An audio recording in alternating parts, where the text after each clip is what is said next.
My wealthy grandfather found my daughter and me homeless beneath a bridge. I froze in disbelief. My parents kicked me and my baby daughter out onto the streets like trash. But what if I told you that the man who saved us, the one who turned our whole world upside down, was someone I believed had been dead for decades? And his return brought a shocking reckoning for the very family who abandoned us? I'm Ronald Hull, 31 years old, and my life used to be, well, ordinary. A factory worker in a small Indiana town. Life was never easy, but I never imagined it could collapse so quickly, so brutally.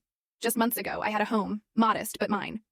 I had Melissa, the woman I loved, and our little daughter Cameron, my whole entire world. Now, all of it's just a memory, fading like smoke. Every morning I drag myself out of bed at 5 a.m., shoulders aching from the steel factory, the deafening roar of machinery, the acrid smell of burning metal, sweat stinging my eyes. That was my life, day in, day out. But I didn't complain. I worked for Melissa, for Cameron's sweet smile when I held her, for the gentle look in Melissa's eyes when she still loved me. Our home was a small apartment, stained walls, worn-out furniture. My factory. Wages were enough for rent, milk for Cameron, and to keep the heat on. Melissa had quit her office job after Cameron was born to stay home and care for her. I never minded, even though the financial burden weighed heavily. I thought, this is what a man does. Provides for his family, no matter how tough it gets. "Are you okay, Ron?" she'd ask sometimes, as I slumped into a chair, hands still grimy with machine oil. I'd smile, nod. "I'm fine, Melissa. As long as you and Cameron are happy, I can handle anything." But I didn't notice then, or maybe I chose not to notice, how that look in her eyes had changed. Her smiles became forced.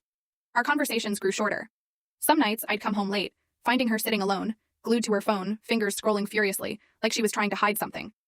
"Who's that?" I'd ask, trying to sound lighthearted. "Just an old friend," she'd reply quickly, snapping the screen off. I told myself I was imagining things. Melissa was my wife, the mother of my child. She wouldn't do anything to hurt our family. But deep down, I felt this growing distance between us, a small crack in the wall, spreading wider each day, and I had no idea how to fix it. Cameron, my little girl, was my only light. At 8 months old, with her chubby cheeks and big round eyes, she looked at me like I was her entire universe. Every time I held her, my exhaustion melted away. "You're my treasure, you know that?" I'd whisper as she grabbed my finger and giggled. Those moments made me forget the piling bills, the late-night shifts, and the times Melissa avoided my gaze. But then, the doubt started gnawing at me. One evening, I came home earlier than usual. I caught Melissa hurriedly shoving her phone into her pocket. She flinched when she saw me, and for a brief, gut-wrenching moment, I saw panic in. Full story video added in below.